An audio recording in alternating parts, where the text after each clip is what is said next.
खूबसूरती में इजाफा है, तो ये जानवरों का नाम कैसे रखा? क्या खूबसूरती के इजाफा की वजह का नाम रखा जानवर? सर वो जानवर की क्वालिटी, खूबसूरती, हुस्न देख के नाम रखते हैं। जैसे जानू नाम रख दिया, मानू रख दिया। अभी खूबसूरती भी होते हुए एक चीज अच्छी है तो दिल में, मन में आ जाता है कि भाई इस पे ये नाम चेचेगा। अच्छा, मैं ये देखा हूँ कि जो बड़ी जानवर होती है खूबसूरत जी। खूबसूरत, उसको बहुत ज्यादा लाड प्यार से पाला जाता है, जिस तरह बच्चों को हम पालते हैं। तो कितना मेहनत लगता है सर ये?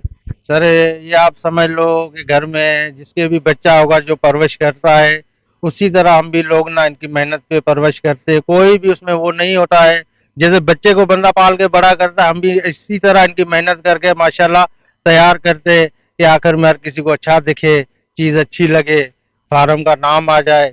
यही है। बाकी तो शौक है हमारे सेठों का, अल्हम्दुलिल्लाह वही है जो चल रहा है, खुदा ताला चला रहा है। मेहनत तो अपनी पूरी कर रहे हैं। सालों साल जब आप इसको परवरिश करते हैं, जब ये बिक जाते हैं, तो दुख तो होता होगा। निज़ार ये तो दुख होता है ना, बच्चों की तरह पालते हैं, मेहनत